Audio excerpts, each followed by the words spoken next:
السلام علیکم ناظرین، میں آپ کا اپنا عبدالغفار پٹھان۔ آج میں ایک ایسے شخص کے ساتھ موجود ہوں جن کا تعارف کروانا میرے لیے مناسب نہیں ہے، نہ ہی وہ کسی تعارف کے محتاج ہیں۔ پاکستان کے چاروں صوبوں میں بلکہ بیرون ممالک میں بھی یہ اپنی شناخت رکھتے ہیں، اپنی ایک پہچان رکھتے ہیں۔ میں بات کر رہا ہوں جناب خطیب الاسلام علامہ نبی گل قادری صاحب کی، جو صرف نہ پختون قبیلوں میں بلکہ دور دراز علاقوں میں بھی ان کی شخصیت کو پہچانا جاتا ہے، ان کو عزت دی جاتی ہے، کیونکہ یہ عزت و احترام کے قابل ہیں۔ تو ہم آج مل رہے ہیں ان کی گفتگو سے اور ان کے ساتھ بات کریں گے۔ میں ان کے ساتھ جب بھی ملا ہوں تو مجھے ان کے اندر ایک رہنما، ایک بڑا بھائی اور ایک شفیق انسان نظر آیا ہے، تو میں نے سوچا کہ آپ کو بھی ملواتا چلوں اور ان کے ساتھ ہم گفتگو کریں گے۔ علامہ صاحب کیسے ہیں آپ؟ خیریت ہے؟ جی الحمدللہ، اللہ تعالیٰ کا بڑا کرم ہے، بڑا احسان ہے، اور سب سے پہلے میں آپ کا شکریہ ادا کرتا ہوں کہ آپ نے اپنے چینل پر مجھے دعوت دی ہے، انٹرویو کا موقع دیا ہے۔ اللہ تعالیٰ آپ کی عزتوں میں مزید اضافہ فرمائے۔ قاری صاحب، ہم آپ کے بھی مشکور ہیں کہ آپ نے اپنے قیمتی وقت میں سے ہمیں وقت دیا۔ قاری صاحب، ہم گفتگو کا سلسلہ بڑھاتے ہوئے آپ سے چند سوالات کریں گے۔ تو ہمارا سوال آپ سے یہ ہے کہ دینداری کو آپ نے شروع کیا، دنیاوی کاموں کو چھوڑ کر، دنیاوی علم کو چھوڑ کر، اور بہت سارے کاروبار جو آپ کر سکتے تھے آپ نے سارا کچھ چھوڑ دیا۔ آپ دین کی خاطر دین کو اپنی دنیا سمجھ کر آپ چلتے رہے اور آج ایک بلند مقام پر پہنچ چکے ہیں۔ تو آپ کو یہ خیال کیسے آیا؟ وہ کون سی ایکسپریشن تھی آپ کی؟ وہ کون سا نظریہ تھا جس کی وجہ سے آپ نے وہ سارا کچھ چھوڑ کر دین کی خاطر اپنا جو کام تھا شروع کیا؟ جی بس سب سے پہلے تو بات یہ ہے کہ جس گھرانے میں نے آنکھ کھولی ہے، الحمدللہ ہمارا گھرانہ ایک مذہبی گھرانہ ہے، والدین کی دعائیں ہیں، اور سب سے بڑھ کر میرے اپنے دل میں دین کے لیے ایک لگاؤ، ایک محبت تھی، ایک میری خواہش تھی۔ بچپن سے جب میں اسکول جاتا تھا، پہلی کلاس میں، دوسری کلاس میں، تو اکثر راستے میں دکانیں ہوتی تھیں، ان میں قرآن پاک کی، سورہ رحمان کی، سورہ یاسین کی وہ تلاوت ہوا کرتی تھی، وہ پرانے زمانے میں جو کیسٹیں ہوتی ہیں۔ تو جب میں وہاں سے گزرتا تھا تو میرے دل میں ایک شوق ہوتا تھا، وہ میں مکمل سن کر آگے اسکول جایا کرتا تھا۔ تو وہاں سے بچپن سے میرے دل میں شوق پیدا ہوا۔ چھٹی کے وقت میرے جو دوسرے ساتھی تھے وہ گھر چلے جایا کرتے تھے بچپن میں وہاں سے مسجد کے جو امام صاحب تھے ان کے پاس جا کر قرآن پاک میں نے خود جا کے اپنے بڑے بھائیوں اور والدہ کے مشورے سے میں نے حفظ کرنا شروع کیا۔ تو وہاں سے جب میں نے پرائمری تعلیم حاصل کی، میں نے خود ہی اسکول چھوڑ دیا، الوداع کہہ کے میں مدرسے میں چلا گیا۔ تو میں نے جب حفظ شروع کیا، میرے اسکول کے ٹیچرز میرے گھر آئے تھے، ٹیچرز جو تھے انہوں نے میرے بڑوں کو کہا، بھائیوں کو، کہ یہ پڑھائی اچھی کر لیتا ہے، ان کو آپ اسکول میں داخل کروائیں۔ لیکن جب انہوں نے مجھ سے مشورہ کیا تو میں نے مدرسے کا انتخاب کیا۔ تو یعنی یہ بچپن سے ہی آپ کا شوق تھا اور بچپن سے ہی آپ لے کر اس کو چلے ہیں؟ بالکل، بچپن سے ہی میرا یہ دین کا شوق تھا۔ تو وہاں سے جب میں مدرسے میں داخل ہوا ہوں، شہر توبہ میں، دارالسلام توبہ میں ایک مدرسہ ہے، دارالعلوم کریمیہ رضویہ، جو پاکستان بننے سے پہلے ہی مفتی مختار الحق صدیقی صاحب انہوں نے اس ادارے کو قائم کیا ہے۔ تو بڑی خدمات ہیں، وہاں سے میں نے الحمدللہ دینی تعلیم جو ہے وہ حاصل کی ہے، حفظ میں نے کیا ہے، تجوید و قرات اور درس نظامی میں نے اسی ادارے سے ہی الحمدللہ۔ جو آپ کا بچپن میں آپ نے خواب دیکھا تھا، وہ پرائمری اسکول میں جب آپ جایا کرتے تھے جیسا آپ نے بتایا ہے، آج اس خواب کو پورا ہوتا دیکھ رہے ہیں؟ الحمدللہ بزرگوں کی دعائیں ہیں، ساتھ اساتذہ کا ایک پیار ہے، شفقت ہے۔ میری والد تو میرے بچپن میں ہی اس پردہ کر گئے تھے، تو دعائیں ہیں بزرگوں کی، بھائیوں کی، چاہنے والوں کی۔ الحمدللہ وہ خواب جو میں نے بچپن میں دیکھا تھا، وہ تو الحمدللہ میرے خواب سے بھی بڑھ کے اللہ تعالیٰ نے مجھے نوازا ہے۔ میں پاکستان کے چاروں صوبوں میں جاتا ہوں، عشق رسول کا پیغام دیتا ہوں، محبت کا پیغام دیتا ہوں لوگوں کو۔ پنجابی زبان میں جب پنجاب میں سپیچ کرتا ہوں، کے جاتا ہوں، پشتو میں سپیچ کرتا ہوں، میری مادری زبان بھی ہے۔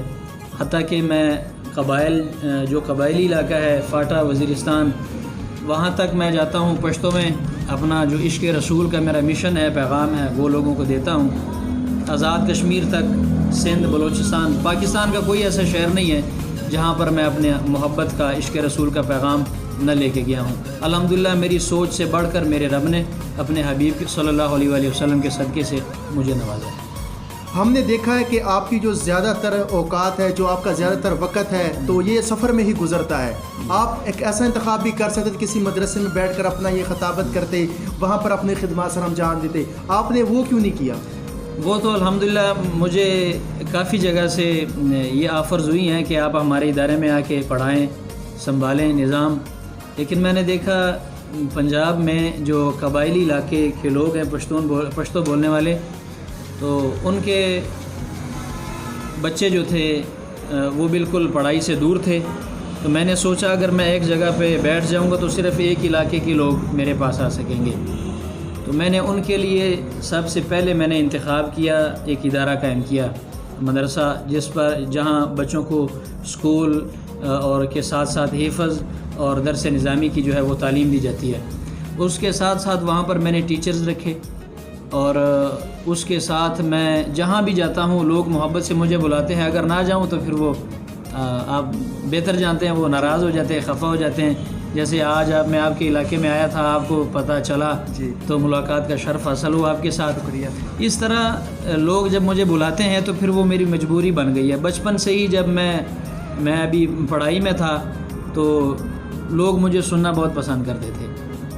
تقریباً پنجاب میں تو بہت زیادہ میں جاتا تھا، پنجابی، اردو، پشتو زبان میں اسپیچ کے لیے. تو وہ لوگوں کی محبت دیکھ کر میں نے یہ انتخاب کیا کہ چاہے تھکاوٹ ہی کیوں نہ ہو، سفر ہی کیوں نہ ہو، جو لوگوں کی چاہت ہے اور میرے ذریعے عشق رسول کا جو پیغام ہے وہ لوگوں کے گھروں تک، بچوں تک، نسل در نسل پہنچ رہا ہے. تو یہ قربانی میں انشاءاللہ مرتے دم تک دیتا رہا. ہم نے دیکھا ہے آپ نے ایک مدرسے کا جس طرح بتایا، آپ نے اس کا قیام کر لیا ہے، اس کو آپ چلا رہے ہیں. دوسروں کے مدرسوں میں جانے کے بجائے آپ نے اپنے ہی مدرسے کا آغاز کر دیا. وہاں پر بہت سے لوگ دور دراز علاقوں سے بھی پڑھنے کے لیے آتے ہیں. تو وہ نظام آپ کا کیسے چل رہا ہے؟ جو آپ کی خواہش تھی وہ پوری ہو گئی ہے؟ جی الحمدللہ. وہاں پہلے تو میں نے جب آغاز کیا تو صرف علاقے کے بچے تھے. اب الحمدللہ میرے پاس پنجاب کا کوئی ایسا شہر نہیں ہے جہاں کے بچے میرے پاس نہ ہوں. الحمدللہ دور دراز علاقوں سے آتے ہیں، وہاں میرے ادارے میں تعلیم حاصل کرتے ہیں. میں اپنی کوشش کے مطابق ان کو اپنے بچوں کی طرح رکھتا ہوں. ان کی دیکھ بھال، ان کی تعلیم، ان کی پڑھائی، ان کا کھانا پینا، وہ سارا کچھ ادارے کے ذمہ ہے. اور محبت کرنے والے لوگ جو ہیں وہ الحمدللہ بچوں کے لیے تحائف بھی بھیجتے ہیں، ان کے لنگر کے لیے وہ کافی میرے ساتھ تعاون کرتے ہیں محبت کرنے والے لوگ. تو اللہ تعالیٰ ان لوگوں کو بھی سدا سلامت رکھے جو ایک اس نیک مشن میں وہ میرے ساتھ ہیں اور بچوں کی رہنمائی اور تعلیم پر میرے ساتھ اس سفر میں شامل ہیں. قاری صاحب، ہم نے دیکھا ہے جو آپ کے چاہنے والے ہیں وہ آپ سے بہت زیادہ محبت کرتے ہیں، آپ کو چاہتے ہیں. نہ صرف پاکستان میں بلکہ باقی ممالک میں بھی آپ کے چاہنے والے صرف پختون برادری سے نہیں اور بھی بہت برادریوں سے تعلق رکھتے ہیں. تو وہ لوگ جو آپ کی طرح بننا چاہتے ہیں، جو آپ کو اپنا آئیڈیل سمجھتے ہیں، جو آپ کو اپنا رول ماڈل سمجھتے ہیں، اگر وہ آپ کی طرح بننا چاہتے ہیں تو ان کے لیے آپ کو کیا پیغام دینا چاہیں گے اس وقت؟ جی اس میں کوئی مشکل نہیں ہے. اس میں دراصل سب سے پہلے جو بات ہے وہ بندے کا اپنا ارادہ پختہ ہونا چاہیے. جس کام کو بھی بندہ کرنا چاہے، اللہ تعالیٰ نے انسان میں بڑی صلاحیتیں، بڑے کمالات رکھی ہیں. اگر بندہ ارادہ کر لے کسی کام کا، پختہ ارادہ کرے اور اس کام کے ساتھ اس کا دلی لگاؤ بھی ہو، تو میری نظر میں کوئی کام بھی مشکل نہیں ہے. اور یہ کام تو بہت ہی آسان ہے، دینداری والا. الحمدللہ ہر علاقے میں، ہر شہر میں مدارس قائم ہیں، بڑے بڑے بزرگ علماء یہ خدمات انجام دے رہے ہیں. اگر کسی کی خواہش ہو وہ کسی اچھے ادارے میں داخل ہو کر دین اسلام کے لیے بہت بڑی خدمات دے سکتا ہے. میرا ادارہ جو ہے وہ الحمدللہ ہمہ وقت لوگوں کے لیے، ان کی اولاد کے لیے، بچوں کے لیے کھلا ہے، دروازے کھلے ہیں. میری طرف جو بھی آنا چاہے میں انشاءاللہ اپنی جتنا بھی مجھ سے ہو سکے میں اپنی صلاحیتیں جو ہیں اللہ تعالیٰ کے فضل سے استعمال کرتے ہوئے میں انشاءاللہ تربیت کرنے کے لیے تیار ہوں ہر نوجوان کی انشاءاللہ. ہم قاری صاحب کا ایک دفعہ پھر بہت شکریہ ادا کرتے ہیں کہ انہوں نے اپنے وقت دیا اور آپ نے دیکھا ان کی گفتگو کو، جانا پہچانا. ٹھیک ہے، اب ہم آپ سے پوچھتے ہیں کہ آپ کیا خیالات ہیں ان کے بارے میں، آپ کیا سوچتے ہیں ان کے بارے میں. تو آپ نے کیا دیکھا ان کے بارے میں، جو میں نے گفتگو کی، جو آپ نے ان کی گفتگو سنی، اس حوالے سے آپ اپنی رائے کمنٹ سیکشن میں ضرور دے سکتے ہیں.